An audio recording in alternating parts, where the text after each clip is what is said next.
नमस्कार, आपके साथ मैं हूं सुखवीर। आप देख रहे हैं आपका अपना चैनल भिवानी हलचल। और आज की खबरें इस प्रकार से। वर्ल्ड मेंटल डे के अवसर पर सोमवार को स्थानीय चौधरी बंसीलाल सामान्य अस्पताल की ओपीडी में मरीजों को मानसिक परेशानी से दूर करने के लिए एक जागरूकता कार्यक्रम का आयोजन किया गया। कार्यक्रम की अध्यक्षता सीएमओ डॉक्टर रघुवीर शांडिल्य ने की। इस अवसर पर हर व्यक्ति को मानसिक व शारीरिक रूप से स्वस्थ रखने के उद्देश्य को लेकर उन्होंने उपस्थित अधिकारियों, कर्मचारियों व मरीजों को नकारात्मक बातों से दूर रहने का संदेश दिया। सिविल सर्जन डॉक्टर रघुवीर शांडिल्य ने जानकारी देते हुए बताया कि वर्ल्ड मेंटल हेल्थ डे हर वर्ष पूरे विश्व में 10 अक्टूबर को मनाया जाता है, जिसका उद्देश्य दुनिया भर में मानसिक स्वास्थ्य के मुद्दों के बारे में जागरूकता बढ़ाना और मानसिक स्वास्थ्य के समर्थन में प्रयास करना है। यह दिवस मानसिक स्वास्थ्य के मुद्दों पर काम करने वाले सभी लोगों को अपने काम के बारे में बात करने का अवसर प्रदान करता है। हमारे जीवन शैली में बदलाव, अपने आप में उलझे रहना और सामाजिक जीवन से दूरी चिंता और तनाव का कारण बनते जा रहे हैं। आगे जाकर ही डिप्रेशन के साथ ही इस तरह की अन्य मानसिक बीमारियों की वजह बन जाती है। दुनिया में बहुत से लोग कई समस्याओं और बीमारियों से जूझ रहे हैं। इसी तरह की मानसिक दिक्कतों को लेकर लोगों के बीच जागरूकता फैलाने के मकसद से वर्ल्ड मेंटल हेल्थ डे मनाया जाता है। इसका मकसद है कि लोग मानसिक परेशानियों के प्रति जागरूक हो और समय रहते डॉक्टरी सहायता ले सकें। साथ ही मानसिक परेशानियों से जूझ रहे लोगों की कठिनाई को उनके दोस्त, रिश्तेदार व समाज भी समझ सके। वहीं उप सिविल सर्जन डॉक्टर सुमन विश्वकर्मा ने बताया कि मानसिक स्वास्थ्य का एक अभिन्न अंग है। वास्तव में मानसिक स्वास्थ्य के बिना कोई भी स्वस्थ नहीं है। इस अवसर पर उन्होंने सभी से अपील की है कि अपने आसपास के लोगों को बताएं कि प्रत्येक व्यक्ति प्रतिदिन कम से कम 1 घंटा योगाभ्यास या शारीरिक व्यायाम अवश्य करें। हम कैसे मेंटली हेल्दी रहें, ये आज इसके बारे में हम ज्ञान देंगे। हमारे पास साइकेट्रिस्ट हैं, हमारे पास डॉक्टर सुमन, इसके जो नोडल अफसर डिप्टी सिविल सर्जन है वो हैं, हमारे प्रधान चिकित्सा अधिकारी हैं। और ओपीडी के पास लगाने का मकसद यही है कि लोगों में इसके बारे में जानकारी दें। ये ज़रूरी इसलिए है क्योंकि इसमें जो प्रिविलेंस है वो काफ़ी बढ़ डे टू एक्टिविटीज़ में हमारी काफ़ी देखने में आ रही है। तो हर आदमी इसके बारे में जानकार जागरूक होएगा तो इसका समाधान भी होएगा। मेरा नाम डॉक्टर नंदिनी लांबा है। अभी मुझे लगभग 1.5 महीना ही हुआ है कि मैंने यहाँ पे ज्वाइन किया है।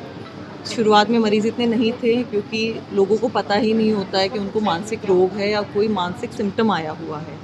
अभी जो देख रहे हैं कि अभी जैसे 25-30 तरह की ओपीडी आने लगी है, तो इसमें हम देख रहे हैं कि ज़्यादातर जो मरीज़ आ रहे हैं वो जिसको हम डिप्रेशन कहते हैं लेमैन टर्म में, कि उदासी रहना, घबराहट रहना, बेचैनी रहना, मन नहीं लगना, नींद नहीं आना, ये सारे लक्षण जो आते हैं वो वाले मरीज़ हमारे पास थोड़े ज़्यादा आ रहे हैं। लगभग लगाएं अगर हम 25 की ओपीडी में से 15-20 की ओपीडी यही पेशेंट्स की हो जाती है।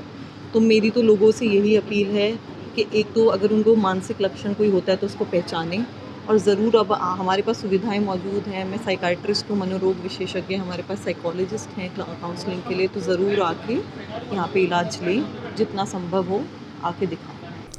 हरियाणा प्रदेश के पंचायत चुनाव के प्रथम चरण में भिवानी में 2 नवंबर को करवाया जाएगा पंच व सरपंच का चुनाव। यह कहना है भिवानी के एसडीएम संदीप अग्रवाल का। वहीं उन्होंने चुनाव के बारे में जानकारी प्रदान करते हुए बताया कि जिला परिषद व पंचायत समिति सदस्यों का चुनाव 30 अक्टूबर को करवाया जाएगा। निर्वाचन अधिकारी एवं उपायुक्त नरेश नरवाल ने जानकारी देते हुए बताया कि जिले में कुल 22 जिला परिषद सदस्यों, 144 पंचायत समिति सदस्यों, 312 सरपंचों व 3211 पंचों के लिए चुनाव होगा तथा भिवानी में पंचायत चुनाव के लिए मतदान पहले चरण में होगा। जिले में जिला परिषद सदस्यों व पंचायत समिति सदस्यों के लिए 30 अक्टूबर तथा सरपंच व पंच पद के लिए 2 नवंबर को मतदान होगा। जिले के पंचायत चुनाव की घोषणा के साथ ही ग्रामीण क्षेत्र में तत्काल प्रभाव से आदर्श आचार संहिता लागू हो गई है। उन्होंने कहा कि सरपंच, पंचायत समिति सदस्यों व जिला परिषद सदस्यों का मतदान ईवीएम से होगा, जबकि पंच पद का मतदान बैलेट पेपर से होगा। उपायुक्त नरवाल ने जिले के मतदाताओं से अपील की है कि वे पंचायती राज चुनावों में बढ़ चढ़कर हिस्सा लें तथा ईमानदारी एवं साफ सुथरी छवि के उम्मीदवारों को जिताएं। उन्होंने यह भी अपील की कि मतदाता जाति, धर्म आदि से ऊपर उठकर मतदान करें। आपको बता दें कि 11 अक्टूबर से जिले में नामांकन प्रक्रिया शुरू होगी। इसके लिए 10 बजे से दोपहर 3 बजे तक का समय निर्धारित किया गया है तथा 19 अक्टूबर को नामांकन का अंतिम दिन होगा व 20 अक्टूबर को नामांकन की जांच होगी और 21 अक्टूबर को उम्मीदवार दोपहर 3 बजे तक अपना नामांकन वापस ले सकते हैं। उम्मीदवारों द्वारा नामांकन वापस लेने के बाद उम्मीदवारों को चुनाव चिन्ह आवंटित किए जाएंगे तथा 21 अक्टूबर को ही चुनाव लड़ने वाले उम्मीदवारों की अंतिम सूची जारी कर दी जाएगी। 30 अक्टूबर को पंचायत समिति सदस्यों व जिला परिषद सदस्यों का मतदान होगा व 2 नवंबर को सरपंच और पंच पद के लिए मतदान होगा। सर पंचायती चुनाव पर डेट आ चुकी है, इसके बारे में क्या तैयारी है सर? पंच, सरपंच, मेंबर ब्लॉक समिति, मेंबर जिला परिषद सभी के चुनाव की तिथि घोषित कर दी गई है। राज्य चुनाव आयोग द्वारा 8 तारीख को इसका नोटिफिकेशन जारी कर दिया गया है और नॉमिनेशन की तिथि 14 से 19 तक की नॉमिनेशन फॉर्म भरने की तिथि है, जो सुबह 10 बजे से 3 बजे तक नॉमिनेशन फॉर्म रिसीव किए जाएंगे। 16 तारीख संडे को छोड़ के 14 से 19 तक सभी दिन नॉमिनेशन फॉर्म्स कैंडिडेट्स भर सकते हैं और 20 तारीख को उनकी स्क्रूटनी है और 21 तारीख को उनकी विड्रॉल तक 21 तारीख तक विड्रॉ कर सकते हैं और 3 बजे के बाद उनकी सिंबल अलॉटमेंट है, जिसके फाइनल जो लिस्ट है वो आ जाएगा। जैसे कि 20 तारीख को स्क्रूटनी करके क्लियर हो जाएगा कि कौन कौन से नॉमिनेशन फॉर्म कंटेस्टिंग कैंडिडेट्स के लिए एलिजिबल है, कौन से नहीं, और उसके बाद जो 21 तारीख को सिंबल अलॉटमेंट हो जाएगा 3 बजे के बाद और उसके उपरांत लिस्ट ऑफ कंटेस्टिंग कैंडिडेट घोषित कर दी जाएगी। और समिति, ब्लॉक समिति और जिला परिषद के चुनाव 30 अक्टूबर को है और पंच और सरपंच के चुनाव 2 नवंबर को है। और पंच और सरपंच के इलेक्शन जो पंच के हैं वो बैलेट पेपर के थ्रू होंगे और सरपंच के ईवीएम के थ्रू होंगे, जिनका रिजल्ट तुरंत वोटिंग के बाद हो जाएगा। वोटिंग का समय सुबह 7 बजे से शाम 6 बजे तक है और इसमें मैं सभी वोटर से गुजारिश भी करूंगा कि वह सभी इलेक्शन के दौरान वोटिंग करें, मैक्सिमम वोट टर्नआउट रहे और पूरा इसमें जिला प्रशासन द्वारा पूरी तैयारी की जा रही है जिससे smooth, free and fair election संपन्न करवाया जा सके। भिवानी के हुड्डा ग्राउंड में आयोजित किए जा रहे स्वदेशी मेले में वर्धमान ज्वेलर्स द्वारा अंगूठी का सही वजन बताओ और अंगूठी ले जाओ प्रतियोगिता का आयोजन करवाया गया। इस बारे में संचालक सचिन जैन ने बताया कि प्रतियोगिता में भाग लेने वाले करीब 1400 नागरिकों में से भिवानी निवासी संदीप ने अंगूठी का सही वजन बताकर अंगूठी पर कब्जा जमाया। सोमवार को भिवानी के हुड्डा ग्राउंड में आयोजित स्वदेशी मेले में वर्धमान ज्वेलर्स के द्वारा आयोजित सोने की अंगूठी का सही वजन बताओ और अंगूठी ले जाओ प्रतियोगिता का आयोजन किया गया। इस अवसर पर वर्धमान ज्वेलर्स के संचालक सचिन जैन ने बताया कि वर्धमान ज्वेलर्स के द्वारा स्वदेशी मेले में एक प्रतियोगिता का आयोजन किया गया था, जिसमें उन्होंने एक अंगूठी को रखा था। इस प्रतियोगिता का नाम सोने की अंगूठी का सही वजन बताओ और अंगूठी ले जाओ रखा गया था, जिसमें करीब 1400 लोगों ने भाग लिया, जिसमें से भिवानी के संदीप ने सही वजन बताकर इस प्रतियोगिता में सफलता हासिल की है। इसके लिए उन्होंने संदीप को बधाई दी व उन्होंने कहा कि आगे भी इस प्रकार के कार्यक्रम आयोजित किए जाएंगे। वहीं इस अवसर पर संदीप ने कहा कि इस प्रतियोगिता में उन्होंने अंदाजा लगाया था कि इस अंगूठी का वजन 1.390 ग्राम है। इसके लिए उन्होंने वर्धमान ज्वेलर्स का धन्यवाद भी किया। 390 मिलीग्राम, और ये सिर्फ एक ही व्यक्ति ने बताया, बहुत से लोगों ने इसके नज़दीक बताया, बहुत प्रयास किया। और संदीप जी हैं 8950596032 उनका मोबाइल नंबर है। संदीप जी मेरी आवाज़ सुन रहे हैं, फ़ोन नंबर मैंने अभी बताया, आप आ जाएं। 1 ग्राम 390 मिलीग्राम इस अंगूठी का वजन है, जो हमने शुरू में इसके पीछे लिख दिया था। संख्या में हमारे स्टॉल पर लोगों ने विजिट किया और करीब 1400 के करीब एंट्रीज आई हमारे पास और काफी लोगों की बहुत नजदीक रही, जिसमें सबसे नजदीक और सटीक सबसे सही संदीप जी की आई 1 ग्राम 390 मिलीग्राम। हम धन्यवाद करना चाहते हैं स्वदेशी जागरण मंच का, जिन्होंने हमें इतना अच्छा मौका दिया। 3 दिवसीय कार्यक्रम, हालांकि बारिश की वजह से कार्यक्रम में थोड़ी खलल रही, लेकिन लोगों में पूरा उत्साह और जोश बना रहा। सर मेरा नाम संदीप है और मैं 2-3 साल से ये ज्वेलरी मेकिंग का काम कर रहा हूँ। तो मेरे को लगा कि इसका वेट इतना पाना चाहिए, तो मैंने उस हिसाब से मेरी थिंकिंग सोच के मैंने पर्ची डाली और उसमें मेरा नाम आ गया लकी ड्रॉ में। मेरा ये सौभाग्य हुई थी, मतलब बहुत अच्छी बात है मेरे लिए और मैं वर्धमान ज्वेलर्स का बहुत थैंक यू करना चाहूँगा। धन्यवाद जो मेरे को विजेता बनाया। आप डिजर्व करते हो, आपने सबसे सही इसका अनुमान लगाया। सोमवार को चौधरी बंसीलाल सामान्य अस्पताल के ब्लड बैंक परिसर में रक्तदान शिविर का आयोजन किया गया। इस अवसर पर रक्तवीर राजेश डुडेजा, मोइन खान व सलमा ने सहपरिवार अन्य 14 रक्तदाताओं के साथ रक्तदान करके एक मिसाल कायम की। इस अवसर पर राजेश डुडेजा ने कहा कि जरूरतमंद लोगों की सहायता के लिए प्रत्येक व्यक्ति को रक्तदान करना चाहिए।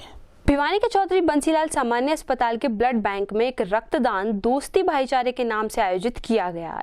रक्तदान शिविर के मुख्य अतिथि रक्तवीर राजेश डुडेजा ने रक्तदाताओं का हौसला बढ़ाते हुए कहा कि रक्तदान को सबसे बड़ा दान कहा जाता है। इसे करने से किसी का जीवन बचाया जा सकता है। उन्होंने कहा कि जरूरतमंद लोगों का जीवन बचाने के लिए रक्तदान करना चाहिए तथा रक्तदान करके किसी की जिंदगी बच जाए, इससे बड़ा पुण्य कोई दूसरा नहीं हो सकता। इसलिए रक्तदान को जीवन दान भी कहा गया है। वहीं इस अवसर पर विशिष्ट अतिथि युवा भारत के जिला प्रभारी ब्रिजेश चावला ने भी खुद रक्तदान किया। वह रक्तदाताओं से अपील करते हुए कहा कि आप अपना जन्मदिन व सालगिरह तथा अन्य आयोजन पौधारोपण करके व रक्तदान करके मनाएं। आज क्या है रक्तदान जीवन दान, और आज ये युवा पीढ़ी का काफ़ी अच्छा है, इनकी ये विचारधारा बदल रही है। जो बर्थडे पे या पार्टियों में उल्टे सीधे खर्च करते थे, उसका फ़र्क ये पड़ा है कि आज वो इसमें ब्लड बैंक में ब्लड डोनेट कर रहे हैं। मेरा भांजा और भांजे की श्री बहू निशी जी, उनका बर्थडे है, उसके साथ साथ उसके 4 दोस्तों का और बर्थडे है। तो उन्होंने सभी ने मिल के एक अच्छी शुरुआत की है कि रक्तदान करें, और इसी में मुझे भी अवसर मिला। मैं भी 8वीं बार आज कर रहा हूँ सिविल हॉस्पिटल में blood A positive, O positive और AB पॉजिटिव ब्लड की जरूरत थी, जिसके लिए 6 साथियों का जन्मदिवस था। इस उपलक्ष्य में ब्लड डोनेट कैंप लगाया गया और इसमें काफ़ी डोनर्स डोनेट कर रहे हैं और अभी और डोनर आ रहे हैं। आम लोगों से ये विनती है कि अब डेंगू चल रहा है, ज़्यादा से ज़्यादा रक्तदान करें और डेंगू मरीजों की जान बचाएं। इससे बड़ा रक्तदान महादान है और इससे बड़ा कोई दान नहीं। भिवानी जिले के गांव गारणपुर की पानी की डिग्गी में अचानक एक कर्मचारी का पैर फिसलने से डिग्गी में वो जा गिरा। सूचना पाकर पुलिस मौके पर पहुंची और गोताखोरों की मदद से मृतक कृष्ण कुमार के शव को डिग्गी से बाहर निकाला गया। वहीं मृतक के परिजनों ने सरकार से आर्थिक सहायता की मांग की है। गांव गारणपुर में पानी की डिग्गी में पांव फिसलने के कारण डिग्गी पर काम करने वाले कर्मचारी की मौत हो गई। प्राप्त जानकारी के अनुसार मृतक कृष्ण गांव गारणपुर की डिग्गी पर वाटर सप्लाई विभाग में नौकरी करता था। उन्होंने बताया कि कृष्ण जब समय पर घर नहीं आया तो परिवारजनों ने उसके आसपास में तलाश की तथा परिवारजन जब डिग्गी पर पहुंचे तो उन्होंने इसकी सूचना पुलिस को दी। पुलिस की टीम मौके पर पहुंची और गोताखोरों की मदद से पुलिस की टीम ने कृष्ण के शव को डिग्गी से बाहर निकाला। वहीं परिजनों ने बताया कि मृतक की 4 लड़कियां और 2 लड़के हैं। उन्होंने सरकार से मांग की है कि इसके परिवार को 15 लाख की आर्थिक मदद दी जाए और मृतक की पत्नी को कौशल रोजगार निगम के तहत नौकरी भी दी जाए। राम शर्मा जी, वो भाई है हमारा चाचा का लड़का जी कृष्ण कुमार, वो डिग्गी में लग रहा था जी कौशल योजना के तहत, और उसी में काम करता था। सफाई करते समय उसके साथ दुर्घटना घट गई, पैर फिसल गया और उसके अंदर गिर गया जी टैंक के अंदर। और बाद में हमने तो शाम पब्लिक हेल्थ को सूचना करी और पुलिस को सूचना करी, और उसके बाद में उनने गोताखोरों को बुलाया और निकलवाया जी। उसका 4 लड़के हैं जी, 2 लड़के हैं, उसका कोई सहारा नहीं है जी। तो प्रशासन से हमारी यही है कि उसको सहायता की जाए और उसकी घरवाली को किसी जगह एडजस्ट किया जाए नौकरी। मैं मास्टर शेर सिंह, गांव गाड़पुरा कला, और अब मैं भिवानी में रहता हूं। और ये जो लड़का था कृष्ण, ये पब्लिक अपनी वाटर सप्लाई में काम करता था और वहाँ डिग्गी पर इसको काम दिया हुआ था। ये तैरना जानता नहीं था और वो घास घूस जब निकाल रहा था तो वहाँ ज़्यादा काई होने के कारण पाँव फिसल गया और कोई वहाँ था नहीं। और जब घर वालों ने देखा कि भाई आया नहीं तो आना चाहिए था, जब नहीं आया तो देखा वहाँ पर भी नहीं मिला तो उसके बाद उन्होंने 2-4 आदमी और गांव के एकत्रित किए, गए, देखा कि भाई ये तो इसमें फिसला हुआ है, इसमें डूबा हुआ है। इन्होंने फिर सूचना दी पुलिस को और पुलिस वहाँ पर पहुँची और पुलिस ने फिर गोताखोर बुलाए और क्योंकि उसके अंदर कीचड़ ज़्यादा है और वो कीचड़ के अंदर धस जाने के कारण वह लाश ऊपर नहीं आ पाई थी, बाद में निकाला गया। और इसके 4 तो लड़कियां हैं और 2 लड़के हैं। लड़के छोटे हैं, लड़की सबसे बड़ी है जो 11वीं क्लास में पढ़ती है। इसके इस नौकरी के सिवाय कोई सहारा नहीं था। इसलिए हम प्रशासन से कहना चाहते हैं कि कम से कम 15 लाख रुपए तो इसके परिवार को दिए जाएं और इसकी वाइफ को जो है ये इस कौशल रोजगार के तहत रोजगार दिया जाए ताकि इस परिवार का गुजारा हो सके। बीते 4 दिन से लगातार रुक रुक कर हो रही बरसात के कारण किसानों की सब्जियों की फसल पर पानी फिर गया है। किसानों की सहायता के लिए बागवानी विभाग के जिला अधिकारी देवीलाल ने नुकसान की भरपाई करने के लिए मुख्यमंत्री योजना के क्षतिपूर्ति पोर्टल पर फसल का ब्यौरा दर्ज कराने की सलाह दी है।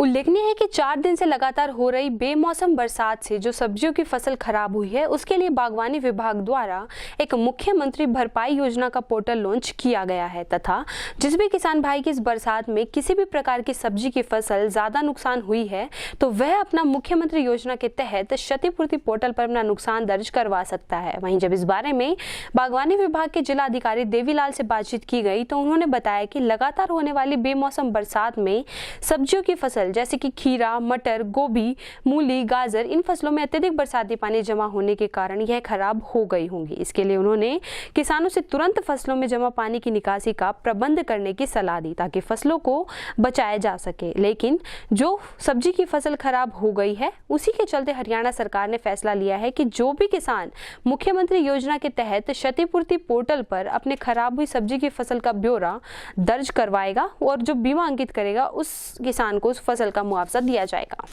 पहले तो भिवानी हलचल का हमारे यहाँ स्वागत है। दूसरा क्या है कि जो ये बेमौसमी बरसात और कुछ एरिया में ज़्यादा वजह से हमारा एरिया इधर भवानी खेड़ा ब्लॉक है और भिवानी ब्लॉक के अंदर जो पानी ठहरने की समस्या कुछ गाँव में ज़्यादा है, तो उन गाँव में जो सब्जियों की बिजाई जैसे इस टाइम हुई है, खीरा है, गाजर है, कुछ लोगों ने गोभी लगाई है, तो उसके अंदर पानी भरने के कारण उसमें नुकसान हुआ है। तो हमने किसानों को ये सलाह दी है कि जितना जल निकास हो सके इन सब्जियों का पानी निकालने का, उतना तो जल निकास का प्रबंध किया जाए। अगर कहीं बिल्कुल ही ये पॉसिबल नहीं है तो हम कहते हैं कि जो सब्जियों की बिजाई जो अभी तक फार्मर करने की सोच रहे थे तो वो थोड़ा इंतज़ार करके और फिर सब्जियों की बिजाई करें तो उसमें फार्मर का जो नुकसान है वो कम हो जाएगा। दूसरा, जो हमारे इस बागों के प्लांटेशन का सीजन भी है, नए बाग लगाए जा रहे हैं जिसमें सीट्रस है, किन्नू, नींबू, मौसमी माल्टा, अमरूद, तो इसकी प्लांटेशन भी हमारे यहाँ इस ज़िले में चल रही है। तो इनके अंदर कोई बहुत ज़्यादा नुकसान की आशंका नहीं है क्योंकि इसके अंदर जो 2-4 दिन तो बाग का जो पौधा उसको पानी सहन करने की उसके में क्षमता भी होती है, लेकिन फिर भी हम कह रहे हैं कि खेत अच्छी तरह बत्तर आने के बाद ही सब्जियों और की बिजाई करें और बाग लगाएं ताकि किसानों को नुकसान ना हो। बाकी नुकसान इस एरिया के अंदर भवानी खेड़ा ब्लॉक में और कुछ एरिया हमारा भिवानी का इसके अंदर है सब्जियों की फसल के अंदर। सर, जिस प्रकार ये फसल खराब होने लग रही है, क्या सर ये भावांतर योजना में शामिल हो पाएंगे? इसमें भावांतर योजना नहीं होती, इसके लिए है मुख्यमंत्री बागवानी बीमा योजना। उस बीमा योजना के अंदर क्या है कि किसी किसान के अगर खेत में जल भराव के कारण नुकसान है तो हमारा इसका पोर्टल है अपना क्षतिपूर्ति पोर्टल, उसके ऊपर वो अपलोड कर सकता है और उसके अंदर भी उसको बीमे का या जिसने बीमा कटवा रखा है तो उसको एक तरह से उसका फ़ायदा मिलेगा बीमा का जो। और भावांतर भरपाई योजना में क्या है कि इसमें कुछ क्वांटिटी एकड़ वाइज विभिन्न फसलों की सरकार ने निर्धारित कर रखी है कि उस निर्धारित उपज से अगर कम उपज खेत में होती है तो उसका ऊपर का जो अपना मूल्य है किसानों को वो सरकार की तरफ से उनको पे किया जाएगा। सोमवार को कृषि विज्ञान केंद्र भिवानी में महिलाओं को आत्मनिर्भर बनाने के लिए 5 दिवसीय सिलाई एवं बेकरी प्रशिक्षण का शुभारंभ किया गया। प्रशिक्षण के बारे में विभाग अधिकारियों ने बताया कि इस दौरान महिलाओं को सिलाई के साथ साथ केक बनाना, ब्रेड बनाने का प्रशिक्षण भी दिया जाएगा।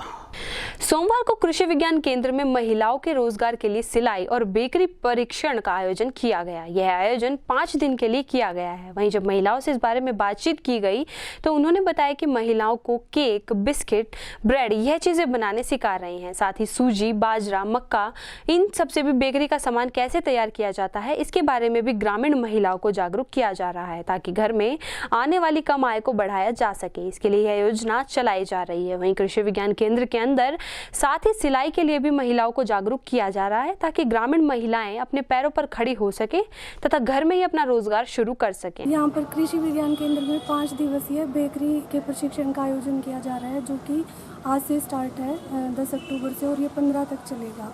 तो इसमें जो हमारे हरियाणा प्रदेश के हैं, भिवानी जिले के हैं, इसमें जो हमारे भूमिहीन किसान हैं, जैसे हमारी बहनें हैं जिनके पास रोजगार नहीं है, तो उनको तकनीकी कौशल की जानकारी दी जाती है। तो इसमें जो ये प्रशिक्षण चलाया जा रहा है वो बेकरी का और सिलाई एवं कटाई का प्रशिक्षण चलाया जा रहा है। तो मैम बेकरी में क्या चीज़ें इनको सीखने को मिल रही है? बेकरी में इनको जैसे हम देखते हैं कि केक्स बनाना है, बिस्किट्स बनाना है और इसके अलावा आइसिंग कैसे होती है केक्स की और अलग अलग तरह के केक्स हैं कैसे बनते हैं, अलग अलग तरह के जो बिस्किट्स हैं वो कैसे बनाए जाते हैं। जैसे हम मार्केट में देखते हैं कि सिर्फ जो मैदा है और आटे के हैं वही बिस्किट हमें देखने को मिलते हैं, लेकिन इसके अलावा भी यहाँ पे जैसे बाजरा है, मक्का है, इन सब के आटे के भी बिस्किट बनाने सिखाए जाएंगे। और इसके अलावा जो दूसरे हमारे प्रोडक्ट्स हैं जैसे उपमा है, पास्ता है, इस तरह के जो प्रोडक्ट्स हैं वो भी इनको बनाने सिखाए जाएंगे। मैम, इसमें कृषि विज्ञान केंद्र इनको क्या बेनिफिट देगा? देखिए, यहाँ पे कृषि विज्ञान केंद्र में इनको इनके विकास के लिए, तकनीकी विकास के लिए, कौशल विकास के लिए सिर्फ प्रशिक्षण दिया जाता है ताकि जो ये है अपने छोटे लेवल पे अपना कोई रोज़गार है वो स्टार्ट कर सके और अपने परिवार की जो आमदनी है उसमें हाथ बटा सके। मेरा नाम सुमन है, मैं रुडोल से हूँ। यहाँ पर कृषि विभाग में मुझे ट्रेनिंग दी जा रही बेकरी की। इसमें हमें आटे के, बिस्कुट, केक, कई चीज़ें बनाने को मिल रही हैं, ये सिखा रहे हैं और ये सीख कर हम अपने घर पर कुछ रोजगार कर सकें। करीब 240 किलोमीटर का सफर लोहारी गांव के जोगिंदर शर्मा द्वारा पेट पलनिया पूरा करके राजस्थान के खाटू श्याम मंदिर में की जाएगी पूजा अर्चना। अपनी कठिन तपस्या व यात्रा के बारे में जोगिंदर शर्मा ने बताया कि उनके द्वारा यह यात्रा विश्व शांति के लिए की जा रही है। गांव लोहारी जाटो निवासी जोगेंद्र शर्मा पेट पलनिया के बल पर 240 किलोमीटर का सफर तय करते हुए खाटू दरबार में पहुंचेंगे। उन्होंने यह अपनी पेट पलनिया यात्रा विश्व शांति के लिए शुरू की है। आपको बता दें कि उन्होंने उक्त यात्रा गांव लोहारी जाटू से 7 अक्टूबर सुबह 6:15 बजे शुरू की थी और खाटू श्याम की मर्जी के हिसाब से ही वहां पहुंचेगी। वहीं गांव लोहारी जाटू निवासी जोगेंद्र शर्मा ने बताया कि यात्रा का मकसद विश्व शांति तथा विश्व में फैल रही तरह तरह की महामारियों को रोकने के लिए खाटू श्याम के मंदिर में पूजा अर्चना करने जा रहे हैं। सेवक जोगेंद्र शर्मा ने कहा कि सच्चे मन से की गई पूजा अर्चना का देर सवेर जरूर ही भगवान फल देता है। अच्छे व सत्य मार्गों पर चलने वाले लोगों को जीवन में कभी भी असफलता का मुख नहीं देखना पड़ता, बल्कि जीवन में उनको सफलता ही सफलता मिलती है। इस मौके पर उनके साथ अनेक ग्रामीण भी उपस्थित रहे। पहले सब भाइयों को जय श्री श्याम, जय श्री श्याम। मेरा गाँव जाटुलुवारी, जोगिंदर शर्मा। जाटुलुवारी से खाटू श्याम बाबा की पेट पलनिया यात्रा हमारे गांव में सुख शांति और हमारे देश की सुख शांति के लिए ये यात्रा श्याम बाबा इस यात्रा को संपूर्ण करें। पूर्व मुख्यमंत्री चौधरी भूपेंद्र सिंह हुड्डा ने चौधरी बंसीलाल की विकास करने की सोच को आगे बढ़ाने का किया महान कार्य। यह कहना है कांग्रेस नेता अशोक काद्यान का। वहीं उन्होंने बताया कि प्रदेश की वर्तमान सरकार को जनता भली भांति जान चुकी है और अगली बार प्रदेश में कांग्रेस पार्टी की ही सरकार होगी। आदमपुर उपचुनाव को लेकर चौधरी भूपेंद्र सिंह हुड्डा जी ने कार्यकर्ताओं की ड्यूटियां लगा दी गई हैं और हर कार्यकर्ता अब अपने काम में लग जाएगा। जैसे ही टिकट डिक्लेयर होगी तो कार्यकर्ता काम में लग जाएगा। पिछड़ी है तो इन नेताओं की वजह से, इन नेताओं के घमंड की वजह से भिवानी पिछड़ी है, न कि भूपेंद्र सिंह हुड्डा की वजह से। भूपेंद्र सिंह हुड्डा ने तो बहुत सारे काम किए, चाहे चौधरी बंसीलाल जी यूनिवर्सिटी हो, चाहे मेडिकल कॉलेज हो, चाहे भिवानी की हवाई पट्टी का नाम बंसीलाल जी के नाम से नामकरण करने की बात हो। बंसीलाल जी की विरासत को भूपेंद्र सिंह हुड्डा जी तो आगे बढ़ा रहे। हुड्डा साहब की बदौलत तो 31 सीटें आई थी, तो ये तो एक भ्रम फैला रहे हैं। हुड्डा साहब ने चुनाव लड़ा बड़ौदा का, जीत के आए। अब चुनाव लड़ रहे आदमपुर का, आदमपुर में भी जीत के आएंगे। ये लोग राज्यसभा चुनाव हराने वाले लोग, एक तो निकल गया, दूसरा उसकी सपोर्ट के लिए वो कर रहा है भाई हम सपोर्ट करें। तो ऐसा नहीं है। आदमपुर उपचुनाव में चौधरी भूपेंद्र सिंह हुड्डा का जो कैंडिडेट होगा वो कांग्रेस का कैंडिडेट होगा। वो कांग्रेस के निशान पे चुनाव निशान हाथ पे चुनाव लड़ेगा। आज की खबरों में बस इतना ही। अब मुझे दीजिए इजाजत। देखते रहिए आपका अपना चैनल भिवानी हलचल।